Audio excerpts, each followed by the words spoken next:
Hello everybody, Camelia here. Welcome back to my daily sewing vlog.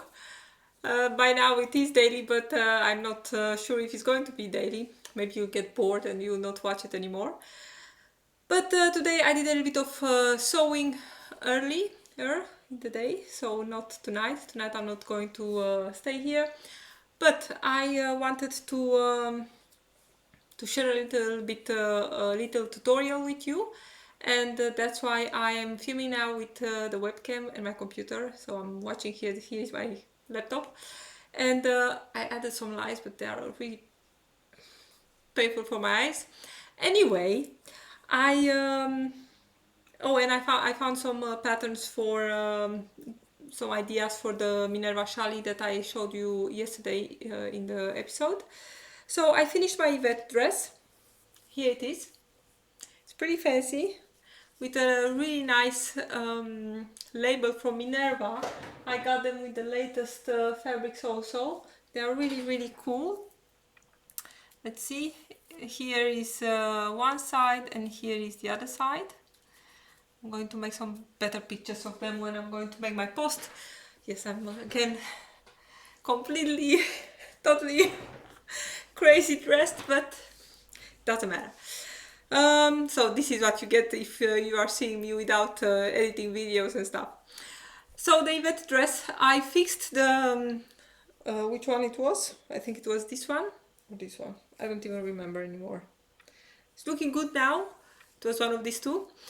It was not really fun to change this because, as I said, I did have to pull this side a little bit higher.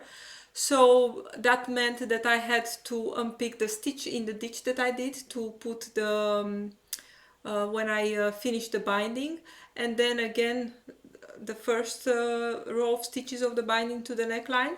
And of course, because it was so very close trimmed to the edge here in the latest previous step, it was of course after that really difficult to stitch it in the ditch. I did my best and it looks pretty neat also from the back, but it was really not fun. I had to work with tweezers and stuff like that to be really precise. But it's done, and I did my hems with my cover stitch machine. And I'm using, as a cover stitch machine, I'm using the Baby Lock Claim Euphoria. My serger is the Claim. The cover stitch Euphoria is really, every time I'm sewing with it, I'm thinking, this is such a nice machine. I mean, I used to have the Genome 1000 CPX, I think, and or not really the first one, but the second generation or something like that. And in the first years, I really had a really difficult time with that machine. I really didn't want to use it. I used for a long time. Even with having a cover stitch machine, I used double needle almost every time, or a zigzag stitch to hem, because that one was giving such big problems. But I must say that in the last year before I bought the Euphoria, I was thinking I need to make this one work. It's really, I mean, it's a very popular machine, and I know that a lot of people did have problems, so they have problems with the Genome. But to be honest, when I did not watch anymore on the internet, and because everybody's saying, well, on my machine I'm working with tension, I don't know, 3, 4, 4 or something like that. But when I really started to work with my machine and tested what is working with my machine, I realized at the moment that with that machine, the tension for the looper was really high, or I had to put it really high to avoid skip stitches. And I had, I think, universal needles, so a lot of things that they're really working for that machine. And I had already this one ordered, but I was feeling like maybe, but in the end I'm really happy with the Euphoria. It's really working really great. It's very easy to thread, and I cannot remember if I got one time skip stitches with the Euphoria.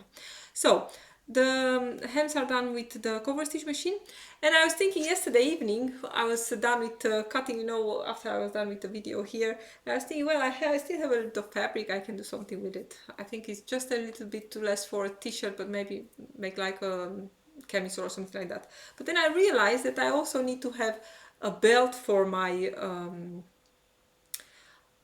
I need to see how many minutes I'm already talking here, but I cannot see on this program. Oh yeah, 5. So this one is going to be a little bit longer. So I realized that I need to have a belt for my dress. In the blue one that you've seen here on the channel, I didn't have enough fabric for that one, so that one doesn't have a self-tie belt, but on this one it was enough to make a belt. Of course, I did not have the pattern measurements and I didn't want to print them, so I just went with what I thought I wanted to have, and I decided that I want to have 3 centimeters wide, 3 or 2.5, and then add 5 millimeters or 6 for the seam allowance, and I cut it I cut it, I think 4. This one is the wrong one. So when I started, I went to my serger, I realized, well, I had to cut it, of course, double to be able to double it and to sew it together. Anyway, I had to cut other pieces, so I had enough fabric. But when I made a belt, I remember that one time somebody asked in the designer stitch group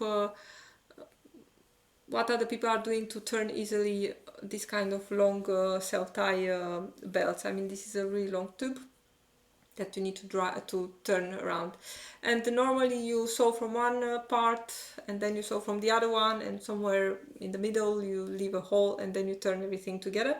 But I'm not doing that. I almost never do that because I really hate it. It's a lot of things a lot of length to turn.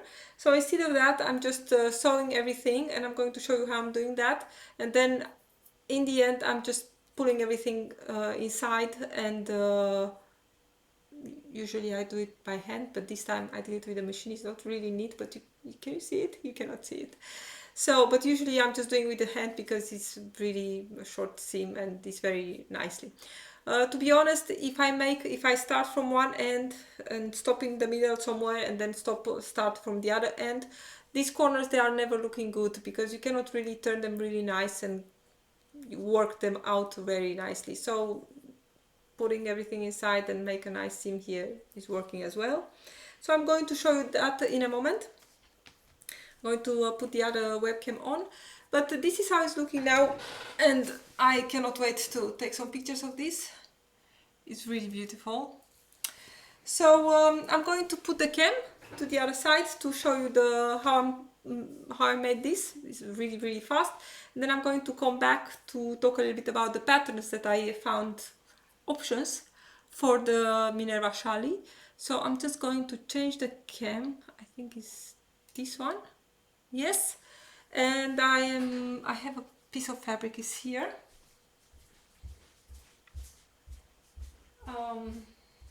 Okay, so I'm here at my serger. Let me see if I can put the computer to see what I'm doing. Let's see.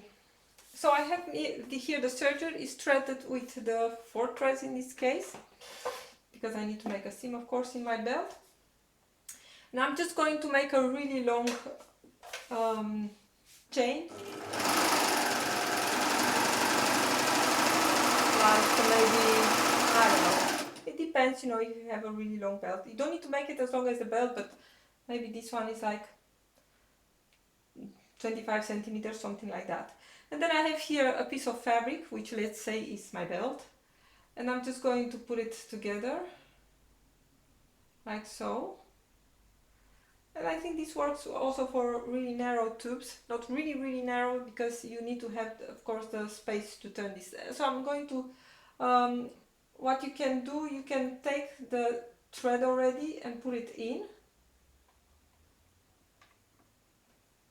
So in the fabric here, in the middle.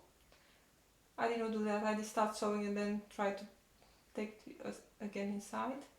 Let's see, because I'm sitting really, I have the cam here in my face. It's very difficult to see. What is important is that the thread is now inside, as you can see here. So pull it a little bit, not too hard. And just align this. So the thread is inside in the fabric. I'm just going to put it here. It's under the presser foot. Just going to push it. That is away from the needle, of course, and away from the needles also from the knife and from the needle. And I did make my chain like 25 centimeters, but because it's a chain, it's going to stretch much longer. So just sewing. The chain is somewhere here inside. And what I want to do now, I just want to pull this, and you will see that the fabric is of course pulling inside. And I'm not pulling it too much because my thread is really long. I can let this one to go, and then I'm pulling again. Keep these ones aligned here. Well, I don't know if my sample here is really straight. Again, very careful that the chain is in the middle. And as you pull this, of course, you get also fabric here against the foot of the machine. That is really, it's really so easy. And again, you don't really need to pull because the chain is so long. You can really have, you can really let it go. So I'm just coming together.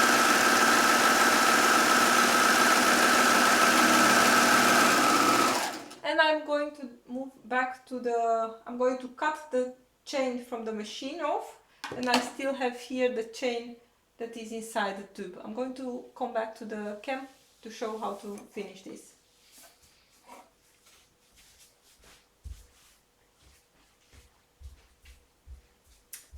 Okay, let's see, come back here. So this is what I have now, and this is the chain that is from inside the tube. And you can imagine my belt was, I don't know, maybe 2 meters long. And I just continue to pull everything. And this is it. And it's working as with this short length as and with the long one for 2 meters is working as nicely. So every time you just pull a little bit and pull, and the chain is going to be by itself, it's going to get longer, but longer than originally, not really long, but like 25 centimeters chain in the beginning is enough. And then you have this. And what I like to do to finish this, as I said, I'm giving it a press, working with to have the seam on the edge. And you see with the serger seams, it's really very easy to press flat. This is getting cut. You know what? I'm going to have to put my dress away because maybe I'm going to cut it in. And then I'm just pulling this inside. Give it a nice press, and then just with a slip stitch, really nice invisible closed. And it's really working really fast. It's much faster than trying to get everything again out after you close to the ends and then getting into that hole, you know. So this is my preferred method to make such long belts from fabric. And of course you can use this also for woven fabrics, is working as well, but that one you'll probably sew with sewing machine. So instead of the chain you can sew a piece of I don't know, I don't have the word now. Something salvage from the fabric, or a strip of fabric that you can pull inside your tube while you are sewing. So this was my little tutorial. Okay, and now I just it's getting a little bit long here. I just want to show you a few options for my beautiful challis from Minerva, you know, for these 3 ones.